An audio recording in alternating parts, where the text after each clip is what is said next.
Bütün gün oturdu diyecekler. Evet.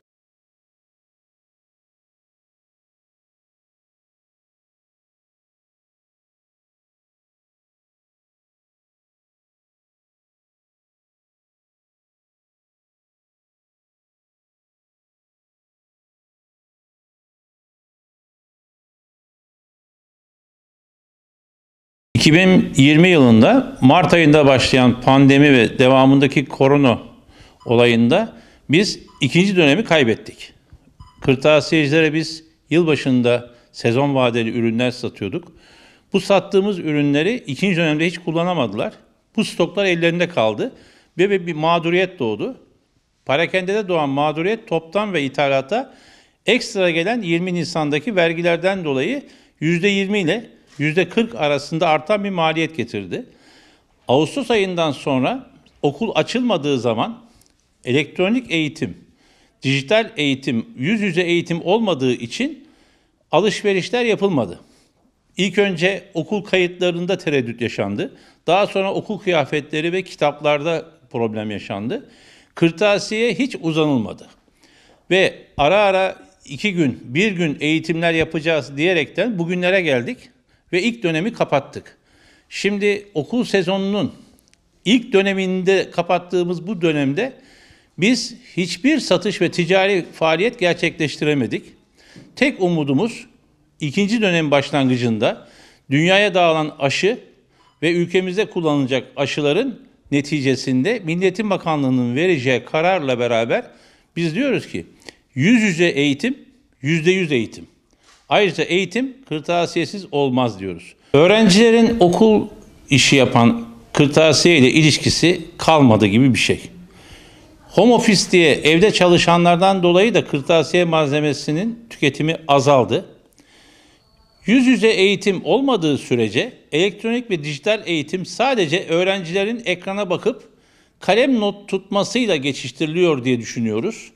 Bakanlığa da bu konuda bir rapor hazırladık. Okulda kullanılan eğitim malzemelerinin ve müfredata uygun ödevlerin evlerde neden yapılmadığını, yani beden eğitimi dersi yapılmıyor, sanatsal çalışmalar yapılmıyor, müzik dersleri kullanılmıyor, gözükmüyor. Bunları pratikte kaybedeceğiz. Bu öğretmenlerimiz nasıl eğitim veriyorlar? Bunları da takip edeceğiz. Kırtasiye mutlaka hayatın her anında şart olduğu gibi eğitimin içerisinde de gerekli. Önce Sayın Bakanımızdan okulların açılmasını bekliyoruz. Yüz yüze eğitimin %100 eğitim olduğundan hiçbir şekilde vazgeçmiyoruz. İnşallah hayırlısıyla aşılarla beraber yüz yüze eğitimde öğrencilerle okul buluşacak. Biz de öğretmenlerin vermiş olduğu talimatlara göre malzemelerimizi satacağız. Kırtasiye sektörü okulların açılmasının belirsiz olduğu için kırtasiye sektörü çok büyük sıkıntı yaşadı. Hala da yaşıyor. Aldığımız ürünlerin birçoğu veli öğrenciyi okula göndermediği için kırtasiyecinin tezgahında kaldı mal. Kırtasiyeci perakendeci alamadı, satamadığı için de toptancıya borcunu ödeyemedi. Toptancı ithalatçıya borcunu ödeyemedi. İthalatçı da bankadaki evraklarını ödeyemedi. Yani sıkıntı çok büyük kırtasiyede. Yani bizim için kırtasiyede sezon önemlidir. Sezonda bizde 8. ayda başlayıp 10. aya kadar işte sezon olması gerekiyor. Okullar açılamadığı için sezon olmadı. Sezon olamadığı için kırtasiyeci işte malını satamadı. Satamadığı için herkesin elinde mal durduğu için kimse de birbirine borcunu ödeyemiyor. Perakendeci toptancıyı ödeyemiyor. Toptancı ithalatçıyı ödeyemiyor. Böyle bir sinsiliğe gidiyor yani. İnsanlar çeklerini, senetlerini ödeyemez hale geldiler. Banka kredi borçlarını ödeyemez hale geldiler. En çok etkilenen sektör bence turizmden sonra kırtasiye sektörü. Çok büyük sıkıntı var. Sezonda hiçbir iş yapamadık. Depolarımızda en ufak bir boşalma olmadı. Ve bizim daha önce sattığımız, sezondan önce sattığımız müşteriler de satamadı malı. Onların da depoları dolu. Kimse öz sermayesiyle çalışmıyor. Herkes sermayesinin üstünde bir stokla çalışıyor. Daha fazla bir rakamla çalışıyor.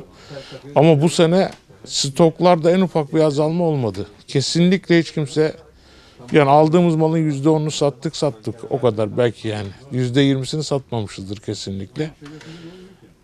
Allah herkese kolaylık versin. Çok zor yani. Herkesin eli dolu. Önümüzdeki süreçte beklentiniz nedir bu konuyla ilgili? Vallahi benim bu seneden ümidim yok. Yani çok yakınlarda bir hareket olmazsa 2021'de kaybedeceğiz gibi geliyor bana.